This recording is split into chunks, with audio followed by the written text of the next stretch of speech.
Welcome to Pain in the Grass, the official Lawn Pride podcast, where we dig deep into the real problems hiding in your yard. From weeds to grubs to mystery brown spots, we've got the dirt. Let's grow better together.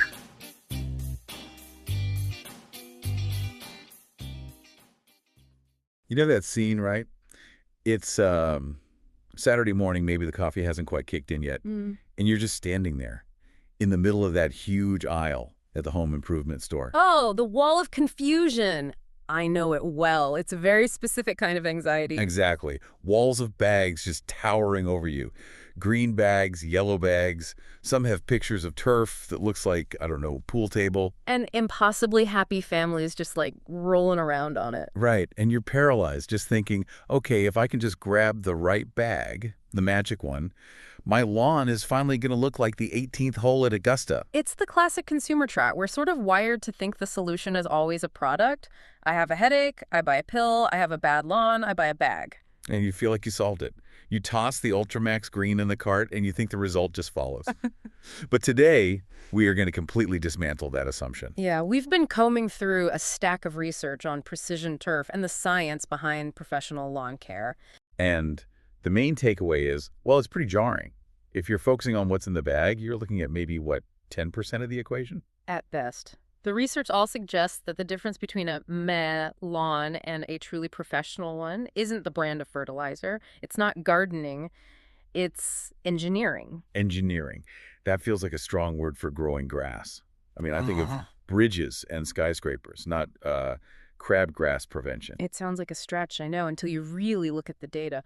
The materials we're diving into today argue that lawn care is, at its core, a math problem. A math problem. Yeah, it's geometry, physics, and fluid dynamics. And the reason most DIY attempts fail, and I mean fail hard, isn't that the product was bad, it's that the application was just chaotic. So we're moving from the what to the how. Let's start there with the core argument the source makes. The geometry of application. Right. Why is it so hard to just throw stuff on the ground evenly? Well, gravity helps, but consistency is the real enemy. I mean, think about painting a wall in your living room. You can have the most expensive, high-end paint in the world, but if you apply it with a toothbrush in the dark while hopping on one foot, what does that wall look like? A total disaster. Patchy, streaky. Exactly. A lawn is a living canvas.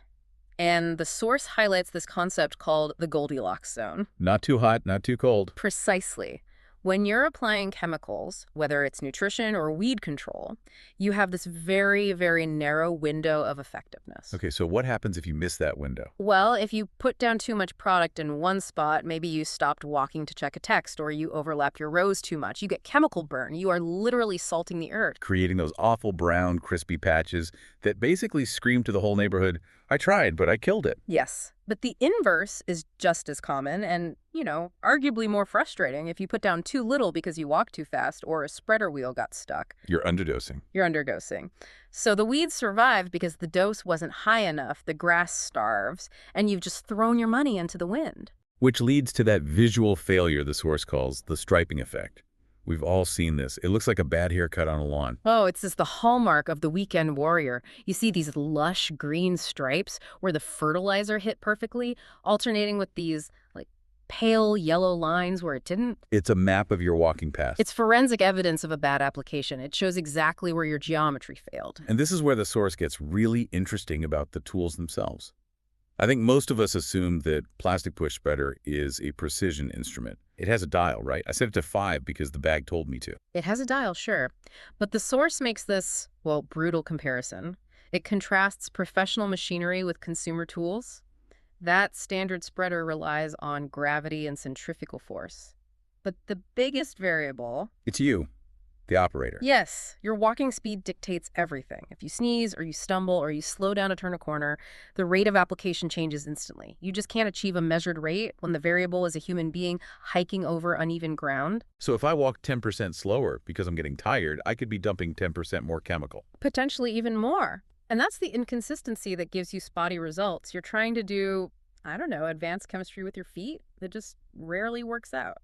Which brings us to the hero of our source material today. The text spends a lot of time breaking down one specific piece of professional tech. It's called the Z sprayer. The Z sprayer. This is like the difference between riding a bicycle and driving a tank.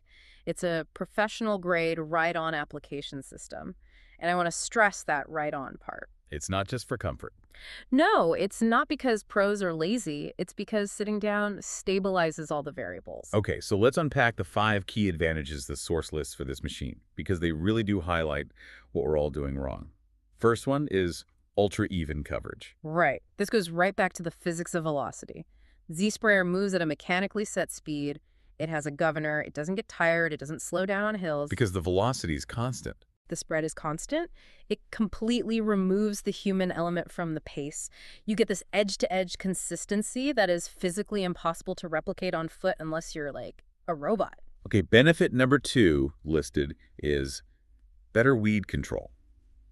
This one stumped me at first. I always thought weed killer was binary. You touch the weed dies.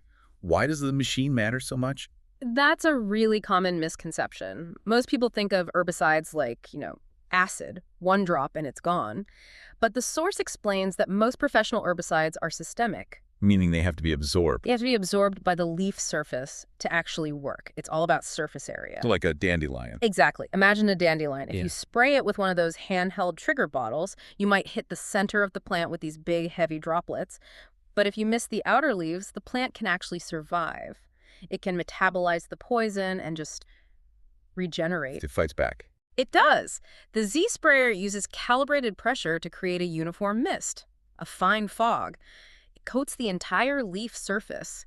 It's like spray painting versus just flicking paint with a brush. So you can have the best weed killer in the world, but if the application tool is crude, the weed still wins. The weed wins, which connects right to the third point, which feels like the most technical part of this. Accurate application rates. We're talking about calibration. Calibration. That's the holy grail of Turk science, according to this. It's the thing that separates the pros from the amateurs. It really is. Calibration means knowing exactly down to the milliliter how much fluid is hitting a specific square footage. Okay. A pro machine is calibrated to deliver, say, exactly 1 quart of solution per 1,000 square feet. And it does that consistently. That's the whole point. It ensures the lawn gets the exact prescribed dosage. Not a drop more, not a drop less. When you're pushing a spreader, you're guessing. You're eyeballing it. You're just hoping the bag runs out at about the right spot. You are. With the Z sprayer, it's a calculated equation. It prevents that Goldilocks failure we talked about. Okay, number 4 is efficiency and speed. Now, usually when I hear a company talk about speed, I just think, okay, they want to finish fast and bill me. But the source argues speed actually improves quality here. In this context, yeah, it does. Speed equals consistency. But there's another layer here, agronomy. The actual window of opportunity to apply these products is incredibly small. What do you mean by window? The weather. You can't spray in high wind or the chemicals just drift. You can't spray in the rain. You shouldn't spray in extreme heat or you'll stress the grass. Ah, so a machine that works fast lets the pro treat the entire property during that perfect narrow weather window. Exactly. Whereas you might be out there for 4 hours on a Saturday, and by noon the wind picks up and half your spray ends up in the neighbor's pool. Been there. And the 5th benefit is cleaner results. This seems to be about edging. This is for anyone who has ever accidentally fertilized their driveway, or worse, killed their prize-winning petunias because the wind blew the wrong way. Guilty of the driveway one. It stains the concrete orange, right? It does. That's the iron in the mix. Looks like rust. But a Z sprayer allows for this sharp mechanical edging. It keeps the chemistry strictly on the turf. It's about being a good neighbor, but it's also about environmental responsibility. You want the product on the plant, nowhere else. Okay, so we've established the machine. The Z sprayer solves the geometry problem. It removes the chaos. But the source pivots here. It says equipment is only half the equation. That's the perfect analogy, right? Even a Ferrari can't run on bad fuel. You can apply a bad product with absolute mathematical perfection and you will still get a bad result. Which brings us to the difference between consumer-grade materials, the stuff in those colorful bags, and professional-grade materials. And I have to play devil's advocate. Nitrogen is nitrogen, isn't it? On the periodic table, it's just N. How different can it really be? Chemically, the element is the same. But the delivery system, let's call it the envelope it comes in, is radically different. Okay, break that down. Most consumer products are designed for one thing: immediate gratification. They're water-soluble, quick-release nitrogen. You throw it down, water it in, and boom, 3 days later, the grass is bright green. The sugar rush. Exactly. It's like giving a toddler a candy bar, a burst of energy, and then the crash. The grass shoots up, you have to mow it 3 times a week, and then 2 weeks later, it just fades. It's stress growth, not healthy growth. So what's the professional stuff like? Professional blends use slow-release technologies. Maybe it's polymer-coated, sulfur-coated. The idea is to spoon-feed the lawn over 6 to 8 weeks.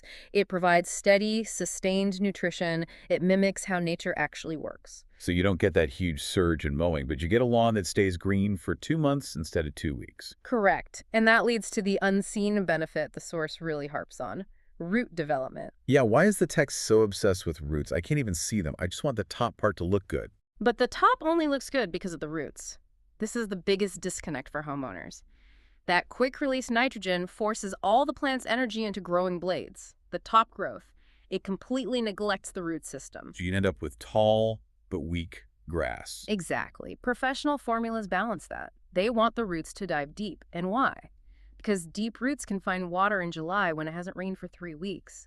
Shallow roots just bake and die. It's basically drought insurance. It's drought insurance and it's weed prevention. A thick root system creates a thick turf canopy. If the grass is dense, sunlight can't hit the soil. If sunlight can't hit the soil, The weed seeds can't germinate. right. The best weed killer isn't a chemical, it's thick grass. That's a great line. The best weed killer is thick grass. It's nature's best defense. This source also mentions soil support. It lists things like micronutrients, soil conditioners, and biostimulants. This is starting to sound like a health food store smoothie. It's actually a really similar concept. Think of the soil as the gut microbiome of your lawn. Okay, explain that one. Well, you can't just dump food on top of dead bird. Biostimulants are designed to wake up the microbial life in the soil. They improve the soil's ability to hold water and oxygen, so consumer bags feed the plant. Professional programs feed the soil. So one is like an IV drip just to keep it alive. The other is like fixing the diet and the immune system. That is the perfect way to put it. You fix the soil, and the grass becomes naturally more resilient. You're treating the cause, not just the symptom. Okay, one more time on the weed control chemicals. We talked about how the Z sprayer applies them, but are the actual chemicals different too? Oh, very different. The stuff you buy at the store is usually a broad spectrum mix. It's a shotgun approach. It tries to kill everything a little bit. It usually fails at killing anything completely, in my experience. Right, or it requires huge amounts to work. Professional applicators use targeted chemistries. They identify the specific weed. Is it crabgrass, clover, nutsedge? And they use a specific chemistry designed to shut down that specific plant's biological process. A sniper rifle versus a shotgun. Yes, and they often use pre-emergence, which is a concept most DIers miss entirely. They're trying to kill weeds after they see them. Which is already too late. It often is. A pre-emergent creates a chemical barrier in the soil that prevents the weed seed from ever germinating in the first place. You stop the problem before it even exists, and that requires very precise timing and rates. Which brings us right back to the Z sprayer. It all connects. The machine allows the precise application of the advanced chemistry. You can't have one without the other. It's like trying to put high-end race fuel in a rusted-out tractor. I want to transition now to the final part of our source material. We've been very left-brained so far: math, geometry, chemistry. But the text ends on a surprisingly emotional note. It talks about lawn pride. And it's a real psychological phenomenon. It calls lawn care more than just a service. It's a craft. That word craft really stood out to me. It implies intention. The source argues that using equipment like a Z-sprayer isn't just about efficiency, it's about a mindset. It's the difference between mowing the lawn because you have to and managing a property because you actually care about it. And there's a real payoff for the homeowner. The text talks about confidence and curb appeal. We're visual creatures. We respond to order. When you pull into your driveway and you see a lawn that's uniformly green, weed-free, with those sharp, crisp edges, it signals care. It signals safety. It kind of feels like you have your life together. Even if the inside of the house is a mess, the lawn looks sorted. Exactly. It's a sanctuary. But it's also a signal to the whole neighborhood. A well-maintained exterior increases the perceived value of the home and the homes around it. And trust seems to be a big part of this, too. The source mentions that when a homeowner sees a team pull up with a Z sprayer, it actually changes the relationship. It does. I mean, think about it. If I hire a professional and he shows up with the exact same $40 plastic spreader I have in my garage, I immediately question the value. I think, why am I paying you for this? I have that exact tool. I could do that myself. But when you see a Z sprayer, you see a piece of industrial engineering. It signals we are not guessing here. We are calibrated. It validates the investment. You realize you're paying for capabilities you simply do not have access to. The difference between a handyman with a hammer and a contractor with a laser level, you trust the gear because the gear implies expertise. You trust the commitment to precision that the gear represents. So let's bring this all together. We started in a confusing fertilizer aisle, thinking the secret was in a bag. But now we've uncovered a formula. It really is a three-part equation when you break it all down. Walk us through it one last time. Okay, first, professional equipment. You need the stability, the velocity control, the calibration of something like a Z sprayer to solve that geometry problem, to remove the human error. Second, professional materials. You need that slow-release nutrition, the root development, the soil support, not just a nitrogen sugar rush. You have to feed the whole system. Check. And third? Precision application. You need the knowledge to put the right amount at the right time in the right place. Equipment plus materials plus application equals results. That's it. A healthy lawn isn't luck. It's not magic. It's a biological system that's being managed by engineering. It really changes how you look at a nice yard. Next time I drive past a perfect lawn, I'm not just going to think nice grass. I'm going to see the math. You'll see the calibration. You might even see the Z sprayer tracks. So here's a thought I want to leave you with today. You spent this whole time talking about turf, but I think this applies to so much more. Think about the last time you tried to fix a problem at work, a new diet, maybe learning a language. Okay, where are you going with this? Well, did you blame the product? Did you blame the diet plan, the software, the textbook when things didn't work out? When really the failure was in the application. Exactly. How often do we look for that magic bag to solve our problems, when the real issue is that we lacked the consistency, the discipline, and the calibrated output to actually make it work? That's a deep question.